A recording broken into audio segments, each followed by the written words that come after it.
Have you ever been underestimated so deeply that someone bet $50,000 on your inability to do something right in front of you?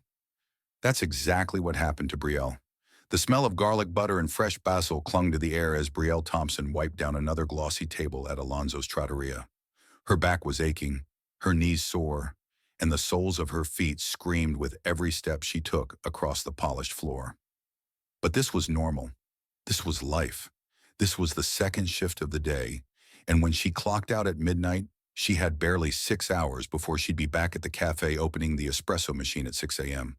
But she never complained, not out loud, because the tips were decent here, and every dollar counted when your mom was undergoing chemo and your rent was 3 weeks past due. For the past 10 months, Brielle had worked at Alonzo's, a fancy Italian restaurant with warm lighting, linen napkins, and pasta that cost more than her grocery budget for a week. The type of place where diamond earrings sparkled beneath designer curls and servers were expected to memorize wine pairings and smile through passive-aggressive remarks. But no matter how many days she worked there, the one thing Brielle could never stop staring at was the gleaming black baby grand piano in the corner of the dining room. It was pristine, untouched, like something from a dream. According to Mr. Alonzo, the owner, it was custom-built in Germany and cost more than some people's homes. And yet, it just sat there, silent, watching. Sometimes when she was clearing glasses or folding napkins, Brielle's fingers would twitch unconsciously, remembering patterns, chords, flourishes. Once upon a time, before life smacked her dreams out of her hands, she could play music that made people cry. Literal tears. Her old teacher at Juilliard Prep used to call her a vessel for emotion. That was before Brielle turned 18, before her mother got sick, and before she had to shelve her dreams in favor of reality. Now at 24, her calloused hands served spaghetti bolognese instead of Rachmaninoff. She didn't talk about her past, not to coworkers, not to customers, especially not to herself. But on this particular Tuesday evening, something changed. Alonzo's was packed, buzzing with the chatter of regulars and the clink of wine glasses. Brielle was racing from table to table, dodging elbows and balancing trays when the restaurant suddenly shifted. It was like oxygen was sucked out of the room. He had arrived. She didn't know his name right away, but she knew his type. Sharp suit, watch that glinted like it had a heartbeat, and a confidence that came from knowing nobody could say no to you. He was flanked by 3 people in tailored outfits, all speaking in hushed, important tones. But it was him everyone noticed. He was the kind of man you only saw on magazine covers or streaming financial podcasts. The hostess rushed to greet them, giddy like a schoolgirl. Brielle rolled her eyes internally until she saw where they were being seated. Table 9, her section. "You're on the VIPs, Nina," the hostess whispered with a wink. "Big tippers. Good luck." Brielle smoothed the wrinkles from her apron, straightened her spine, and walked toward the table. The man was mid-sentence, something about leverage and acquisition. But the moment he looked up and made eye contact with her, something strange happened. He paused. His gaze flicked from her face to the piano. Only for a second, but she noticed, and she noticed that he noticed. "Good evening," she said, masking the exhaustion in her voice with a practiced smile. "Welcome to Alonzo's. Can I start you off with something to drink?" He didn't smile back. Instead, he studied her like a riddle. "Bottle of Brunello, 2015 if you have it." Of course they had it. It was $400 a bottle. Brielle nodded and turned to place the order, but not before glancing, habitually, toward the piano. And again she felt his eyes follow hers. The evening unfolded like most others. Appetizers, wine, delicate shavings of truffle. But something felt off, different. Every time she passed by their table, she could feel his gaze. Not leering, just watching, like he was measuring something. It wasn't until dessert that things got weird. One of the men at the table, a shorter guy with rimless glasses, made a passing comment about the piano. "Gorgeous instrument. Shame it never gets used." The man, the one who had been watching her all night, chuckled. "That's because most people don't have the talent. A piano like that isn't for amateurs." Brielle paused, her hand frozen over a tray of espresso cups. It takes years of training, he continued. Connections, resources. You can't just walk up and make music. That's not how genius works. You ever feel your blood pressure rise so fast your ears ring? Brielle's heart was pounding. She'd heard that kind of talk before. From the girls at prep school who looked down on her thrift store coat.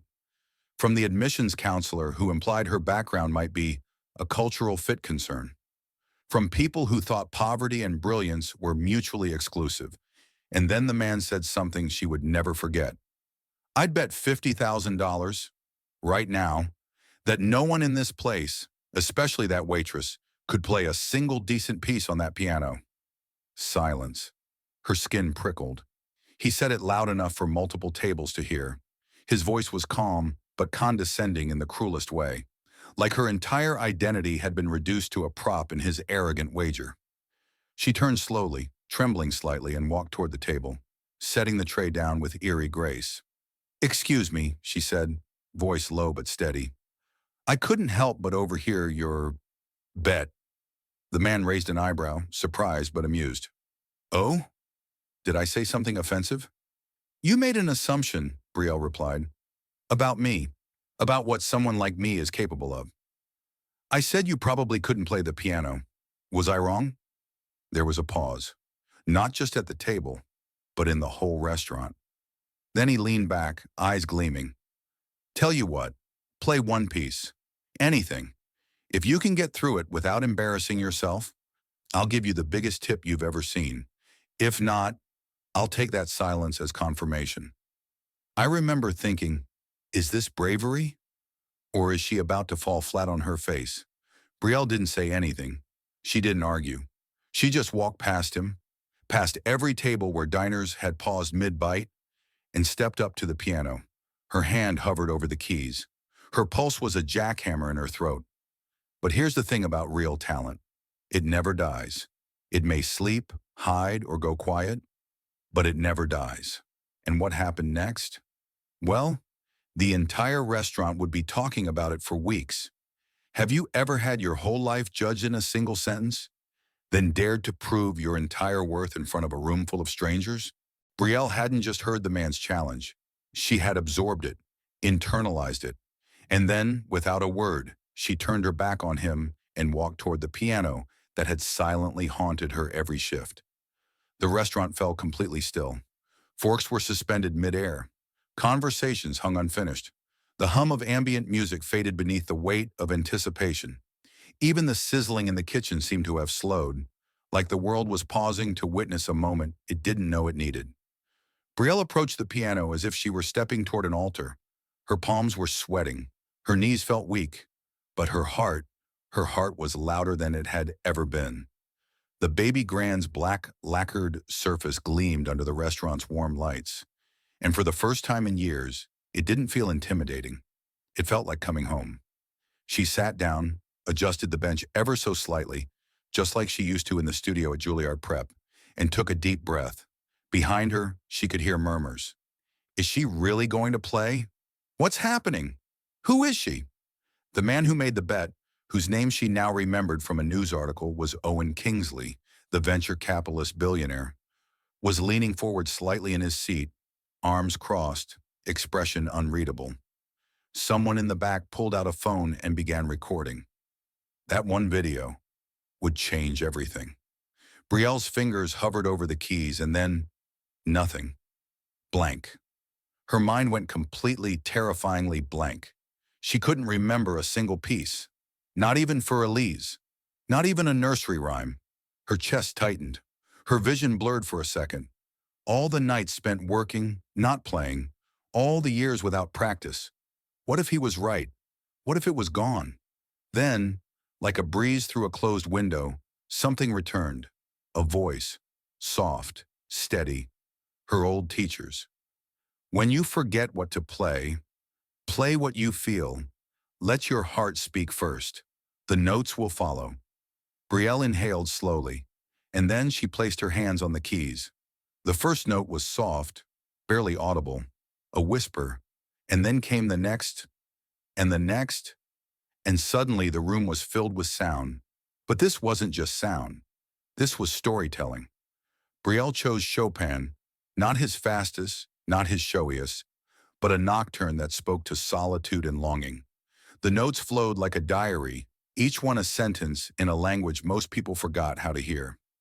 And now here's where I say something personal, because as someone who once gave up on a dream for practicality, I can tell you, when you revisit the thing your soul was born to do, your body remembers, your heart remembers, and it hurts in the most beautiful way.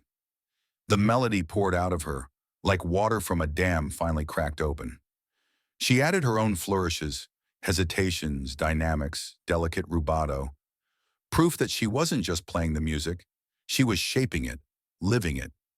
Her posture changed, her face softened. Her closed eyes weren't from nervousness now, they were a form of prayer. The audience forgot they were in a restaurant. The clinking glasses had stopped.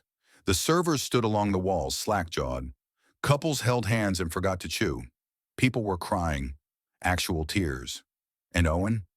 Owen Kingsley was no longer smiling. When the last note of Chopin floated into silence, Brielle didn't open her eyes right away, because something inside her had shifted. Her breath was shaky, her hands trembled, not from fear, but from the aftermath of something sacred. And just when everyone thought it was over, she played again. But this time, she didn't choose something gentle. She began the thunderous opening of Rachmaninoff's Piano Concerto No. 1. 2. A piece that eats alive anyone without full command of the instrument. But Brielle's fingers? They danced like they had never been away. She pounded through chords with authority. She glided across arpeggios with grace. She owned that piano. She became the music. She didn't just prove Owen wrong, she made him irrelevant. You see, this wasn't about a bet anymore. This wasn't about pride or ego. This was about a woman reclaiming a part of her soul in real time, in front of strangers who had no idea they were witnessing a resurrection. Even the restaurant owner, Mr. Alonso, had come out from the back, jaw slack, napkin still in hand. I've watched that video probably 50 times now, the way the room rose to its feet before she even hit the final note.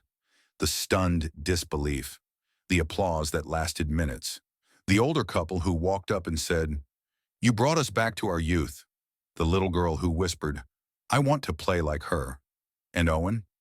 He stood there, red-faced, shifting awkwardly as his friends tried to clap, unsure if they were celebrating her or excusing him. Then slowly he walked forward.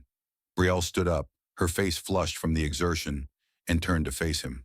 The billionaire who once bet $50,000 she couldn't play a single note now stood silent before the woman who had just burned the air with music. He reached into his jacket, pulled out his wallet, and counted slowly, clearly. 1, 2, 3. But Brielle shook her head. "I don't want your money," she said, her voice calm but strong. "You earned it," Owen said. "I owe you more than this." But Brielle just smiled. "I didn't play for your bet. I played because I needed to remember who I am." Those words hit me hard, because how many of us forget who we are in the chase for survival? How many dreams go dormant because we think the world no longer needs them? Owen was quiet now. He wasn't the loud, smug man who made the bet. He looked human, maybe even humbled. "You're more than a waitress," he said softly. "No," she corrected. "I'm a waitress. I'm also a daughter. And I'm a pianist. People are allowed to be more than one thing." That's when the tears started, hers and unbelievably his. Because sometimes it's not the prodigy that surprises the world. It's the survivor who picks up the pieces and dares to begin again. The applause had started to fade, but the room wasn't returning to normal. Not really, not yet. Brielle stood near the piano, every nerve in her body buzzing, not from fear now, but from something far deeper. It was like a door she had locked years ago had just burst open, and behind it, she found the version of herself she thought was gone forever. That version still breathed, still played, still mattered.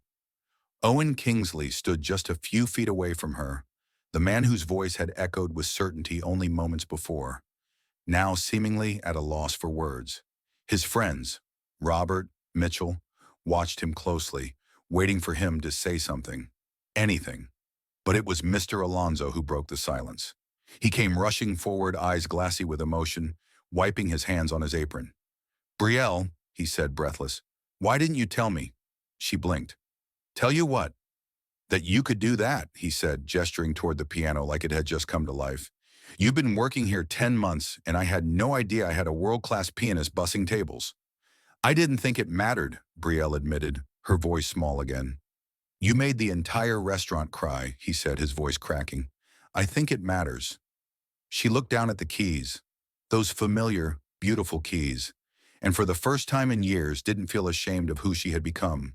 Because yes, she was a waitress, a caregiver, a survivor. But she was also still an artist. Owen stepped forward again, still holding the thick stack of cash. "You deserve this," he said softly. "I lost a bet, but more than that, I lost a piece of myself watching you play. A part I didn't even know I was missing." Brielle hesitated. She didn't want to take the money. But something about the way he said that, raw, vulnerable, made her pause. He didn't sound like a billionaire anymore. He sounded like someone trying. Still, she shook her head. "I didn't do that to win a bet. I did it because I was tired of being invisible." "You were never invisible," Owen said. "You were just hidden, and I was too arrogant to see it." Now here's the thing. Most people expect stories like these to end here. Applause, a humbled billionaire, a waitress finding her voice again. But this one didn't end there. Because Owen Kingsley didn't just apologize. He invited Brielle to speak with him, in private. Mr. Alonso, without hesitation, offered up his office. Minutes later, Brielle was seated across from Owen, the door closed behind them, the hum of restaurant noise muted by walls filled with wine certifications and old newspaper clippings.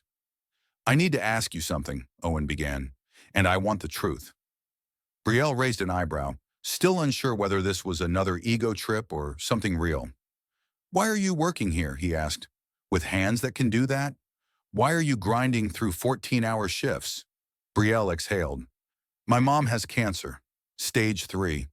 Her treatments are expensive and insurance only covers part of it. I couldn't go to music school. I got in, full scholarship for tuition, but not for housing, food, books. So I worked instead. I've been working ever since." Owen looked like someone had punched him in the chest. He leaned forward, resting his elbows on the desk. "How much?" "Sorry? How much does she need?" "For the treatments." Brielle laughed, but it wasn't funny. It was bitter. Tired. "About $180,000 for the full protocol. Maybe more with transportation and specialists." Without a word, Owen pulled out his phone and made a call. "Jennifer, it's Owen. I need you to contact Mount Grace Oncology Center in Harlem. I'm covering treatment for Lorraine Thompson. Yes, full amount. Use the foundation card." He hung up and looked at Brielle. "There, it's done." Brielle froze. Her lips parted, but no sound came out. She felt her body start to tremble again, but not from nerves, from shock. "I'm sorry," she whispered. "You did what?" "I paid for your mother's treatment," Owen said simply. "It'll be processed by tomorrow morning." Brielle's jaw clenched. "Why?" "Because I made a mistake tonight, and I want to make something right." "But you don't even know us." "That's not true anymore," he said. "I know you, and I know what it feels like to walk away from something you love." He leaned back in the chair, suddenly looking 10 years older. "I used to play too," he confessed. "Not like you, but enough to know what it means. I let it go for business, for success. I told myself it was practical." He stared at the floor, then at her. "You reminded me what I gave up, and you reminded me it's not too late, for either of us." Brielle's voice trembled. "This is too much. I can't accept." "Yes, you can," he interrupted. "And you will. Because I'm not done." She narrowed her eyes. "I run a foundation that gives scholarships to underserved artists. We sponsor full rides, including living expenses. I want to offer you one. Any school, any city, full coverage." Brielle felt her heart stutter. This couldn't be real. It just couldn't. "I don't know what to say." "Say yes," Owen said. "Say yes, and go remind the world what real music sounds like. There's a moment in every great story when the impossible becomes possible, when the odds flip. When everything changes, not because of luck, but because of truth being louder than status, this was that moment. 6 months later, Brielle walked through the doors of the Manhattan School of Music, not as a janitor's daughter, not as a waitress with tired hands, but as a scholarship student with fire in her eyes. Her mom was now cancer-free, thanks to early access to advanced treatment. The video of her performance had gone viral, of course, over 10 million views. But Brielle didn't care about internet fame. She didn't want to be a TikTok sensation. She wanted to perform, to teach, to give back. Owen Kingsley was in the audience the night of her first public recital, seated next to Mr. Alonzo and three of Brielle's former co-workers who had once teased her for always glancing at that piano. Her mother sat in the front row, and when Brielle began to play, there wasn't a single dry eye in the hall. Sometimes the people society forgets are the ones who carry the most beauty inside them, and sometimes it just takes the right moment and the right challenge to make the whole world stop and listen.